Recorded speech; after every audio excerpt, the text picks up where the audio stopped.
The world as a whole has forgotten the real meaning of the word love. Love has been so abused and crucified by men that very few people know what true love is. Just as oil is present in every part of the olive, so love permeates every part of creation. But to define love is very difficult, for the same reason that words cannot fully describe the flavor of an orange. You have to taste the fruit to know its flavor. So with love. All of you have tasted love in some form in your hearts, therefore you know a little about what it is. But you have not understood how to develop love, how to purify and expand it into divine love. A spark of this divine love exists in most hearts in the beginning of life, but is usually lost because man does not know how to cultivate it. Many people wouldn't think it even necessary to analyze what love is. They recognize love as the feeling they have for their relatives, friends, and others to whom they are strongly attracted. But there is much more to it than that. The only way I can describe real love to you is to tell you its effect.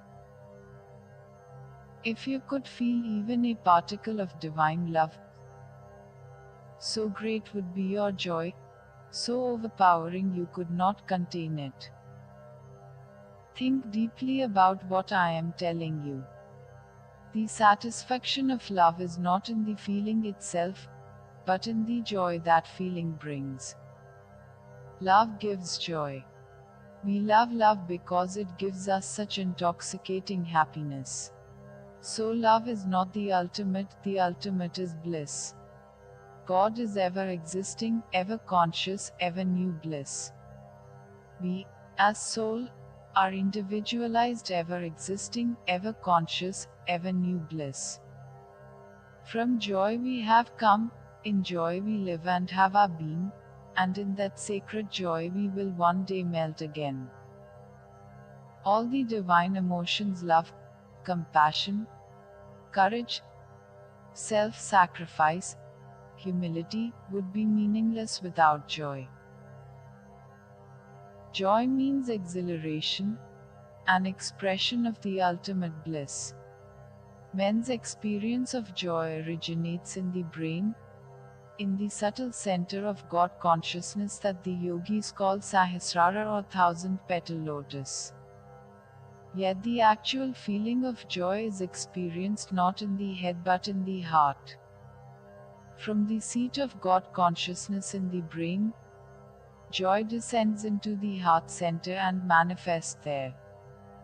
That joy comes from God's bliss, the essential and ultimate attribute of spirit. Though joy may be born in conjunction with certain outer conditions, it is not subject to conditions, it often manifests without any material cause. Sometimes you wake up in the morning walking on air with joy, and you don't know why. And when you sit in the silence of deep meditation, joy bubbles up from within, roused by no outer stimulus. The joy of meditation is overwhelming. Those who have not gone into the silence of true meditation do not know what real joy is. We feel much happiness in the satisfaction of a desire, but in youth we often feel in the heart a sudden happiness that comes as if from nowhere. Joy expresses itself under certain conditions, but it is not created by those conditions. Thus, when someone receives $1,000 and exclaims, "Oh, how happy I am!" the condition of having received $1,000 has merely served as a pickaxe, releasing a fountain of joy from the hidden reservoir of bliss within. So, in human experience, certain events are usually required to bring forth joy, but the joy itself is the perennial native state of the soul.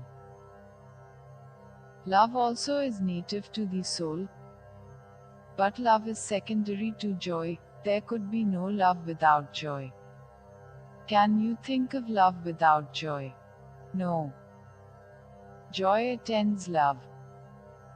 When we speak of the misery of unrequited love, we are talking of an unfulfilled longing. The actual experience of love is always accompanied by joy.